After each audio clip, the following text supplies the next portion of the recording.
على نهجك مشيت بدربك مضيت نوري حبيبي المصطفى بك اقتديت على نهجك مشيت ومنك استقيت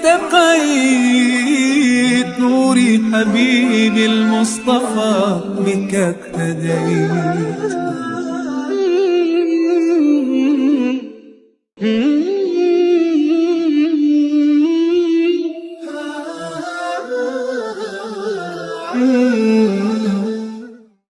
My dear brothers, again, distractions, distractions, distractions.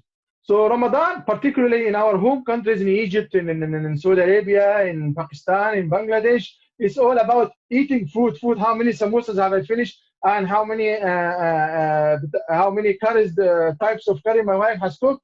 Your wife spending the whole day during Ramadan cooking, and the whole night she is tired. She cannot achieve anything. No reading the Quran, no connection with Allah subhanahu wa ta'ala. No, this is not what Ramadan is for. So what you need to do, my dear brothers, is simply keep away from all types of distraction. The most distracting two things is sleeping and the gadgets and the TV.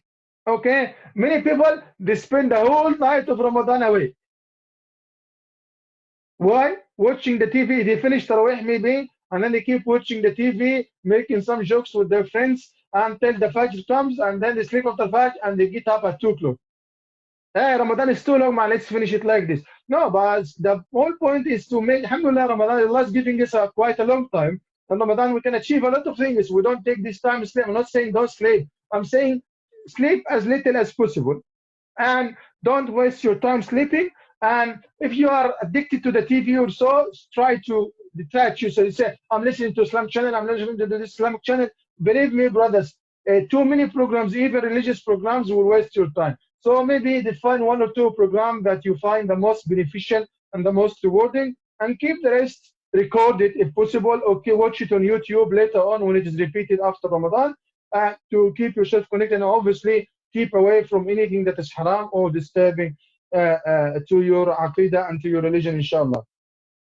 Also, Umar ibn Khattab radiallahu anhu says, I am not concerned about accepting my dua, because this is in the hands of Allah subhanahu wa ta'ala. I'll try my best. But I'm concerned about making my dua. So when you go and meet the prime minister or a councillor or the council leader or an MP, you try to dress the best, choose your words, prepare what you are going to say. Now you are meeting with Allah subhanahu wa ta'ala, and He promises you in Ramadan He will fulfill your wishes.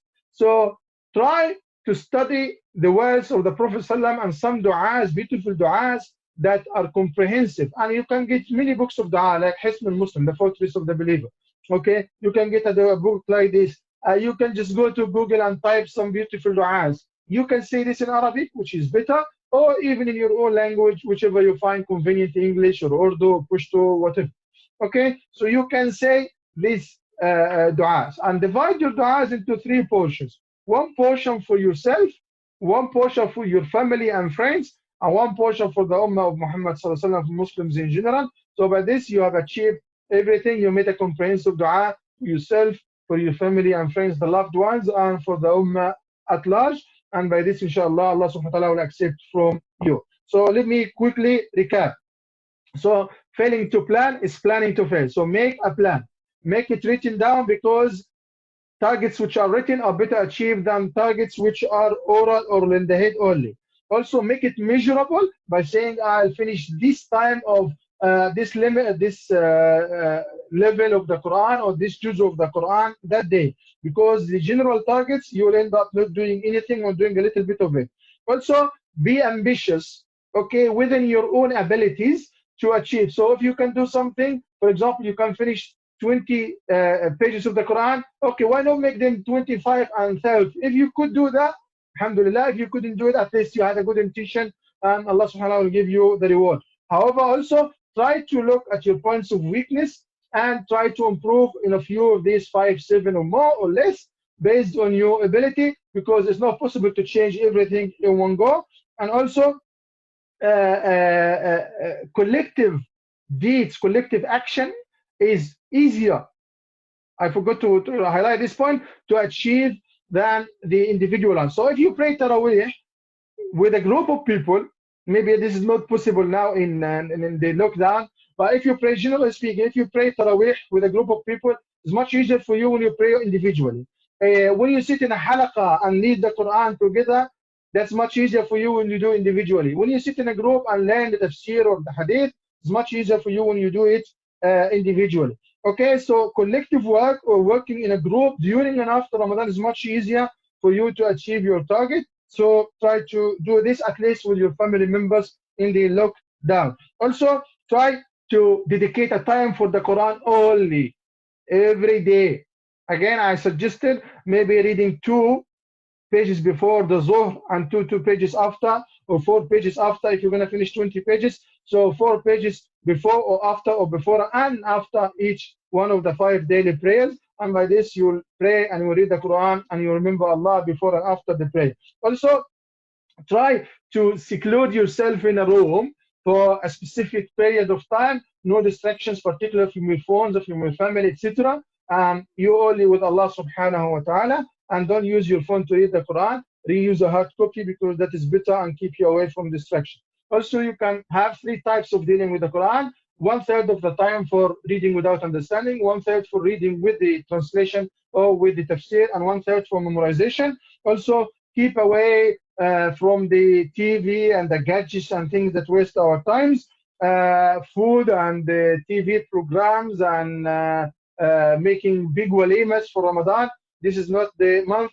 The month of Ramadan is actually all about restricting your food, access to food. But people do it the other way around.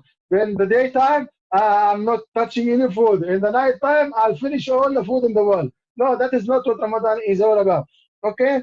Again, try to concentrate on the type of dua that you're going to make and divide it, one for yourself, one for your family and friends, one for the Muslim Ummah in general. The final point I'm going to make, my dear brothers, is plan to be after Ramadan a better person than you were in Ramadan. If Ramadan did change you to a better person, then it really didn't work. Oh, your intention was not sincere enough. So I'm not saying be a role model after Ramadan. If you can, that is good. But let's be realistic. Okay? If you are Ramadan, you're doing everything good, and after Ramadan, back to normal. Nothing is changed. Maybe worse. What did you achieve? That's why the Prophet says, أَحَبُّ الْأَعْمَالِ إِلَى اللَّهِ أَدْوَمُهَا وَيَنْقَالِ. The most beloved deeds to Allah are the ones which are continuous, even if they're little. If you read 1 page of the Quran every day, it's better than reading the Quran 100 times during Ramadan and then stop. If you read 2 rak'ahs before you go to bed every day, it's better than praying 100 rak'ahs of tahajjud and tarawih in Ramadan and then not doing it again. So try to have Ramadan, or to make Ramadan have an impact on you, to be a better person after Ramadan than you were before Ramadan.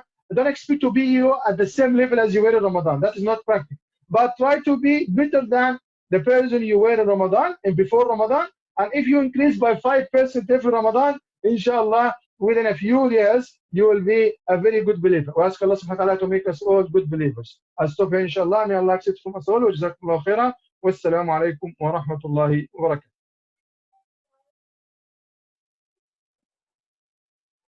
Good. Yes, Jazakallah khairan, brother Ahsan. That is a wonderful question. I answered it in GMT last year. So the Quran was revealed in 2 different ways. Okay, the first revelation is the entire Quran being sent in one go from the throne of Allah subhanahu wa ta'ala in the 7th heaven, from the preserved tablet, all the way into the heavenly, the lowest heaven. Into what? The lowest heaven. This is called the collective revelation of the Quran. You understand? That happened in Ramadan during Laylatul Qadr. That's why Allah subhanahu wa ta'ala says, Inna anzalnahu. We have sent it down, the Quran as a whole in one go in Laylatul Qadr in Ramadan. And then we have the gradual revelation of the Quran, which was the 23-year lifespan of Prophet Muhammad sallallahu alaihi wasallam, and this was from the lower heaven to the heart of Prophet Muhammad sallallahu alaihi wasallam over a span of 23 years. So there are 2 types of revelation. One of revelation, and that was in Laylatul Qadr, and the gradual revelation, which was over the 23 years. There is no contradiction. Hope that answers your question, inshallah. Jazakallah khair, Sheikh. Thank you. Jazakallah khair. Any more questions, brothers? Again, unmute yourself and then ask the question, inshallah. Roman, yes, it. Assalamu alaikum, Sheikh. Just a quick question Alaikum regarding Akhi, just in relation to the children reading, reciting the Quran. I know it's very difficult for them to do the wudu and to hold the Quran, etc. What's the ruling on children? Again, people younger than puberty touching the Quran, and even adults touching the Quran without wudu. Not saying the gases or anything. Not just without wudu. The question of touching the Quran without wudu is already a controversial issue among the scholars. The majority would say you have to have wudu for touching the Quran. By touching, physical touching of the Quran, like you are touching the pages of the paper version of the Quran. Okay, that's what we mean. So reading the Quran without touching or reading from your mobile, it does not require wudu anyhow, because this is not a physical touch. But now I asked you, for example, to use a paper copy of the Quran. Obviously, it's one of the manners and the etiquettes of the Quran to have wudu. But the dispute is, do I have to, or is just recommend? Okay, yeah. So the majority would say you have to, particularly the Hanafi school. But actually, all the dispute about a few hadiths and the main ayah in this Quran that says, لا يمسه إلا المطهرون. Only the purified ones or the ones of purity can touch it. So the word eat here is referring to what? I don't know. I'm not sure. Yeah, this is what the dispute. The word eat here, some scholars, the majority interpreters referring to the Quran. So the ayah says nobody can touch the Quran except the purified or those who have purity, which is the translation. The scholars translate or interpret for those who have purity, those who have wudu, because wudu is purity. And that's based on their opinion. They say, oh, nobody can touch the physical Quran except with purity, which means when they are in the state of wudu. The other opinion, which is actually managed and sponsored more by the scholar Ibn Hazm, Andalusi, says, no, hold on. Look at the ayah that you're talking about. The ayah is talking about the preserved tablet. It's not talking about the Quran. Allah says it is an honorable Quran in a preserved tablet. So the ayah before this, before nobody touches it except the purified. Sure. So it here, the ayah before it says, it is the Quran, an honorable book in a preserved tablet. Nobody can touch it except the purified. So it here, is it referring to the honorable Quran or is it referring to the preserved tablet? Preserved tablet, much. Yes. If we say it's referring to the preserved, the Quran, then nobody can touch it except the purified, then it makes sense that you must have wudu. Ibn Hazm says, no, look, Allah is speaking about the preserved tablet, and the purified here does not mean those who have wudu. It means the angels, and they were described in many parts of the Quran and the Sunnah as the purified. Sure. So the ayah is speaking about the preserved tablet, which can be accessed only by the purified angels. So nothing to do with the Quran.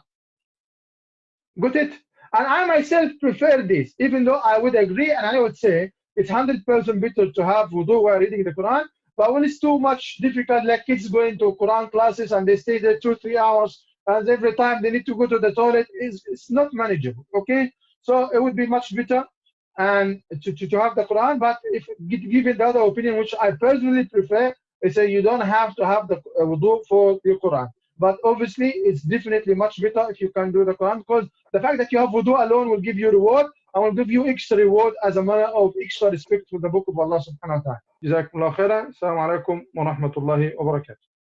ليتك دوما قريب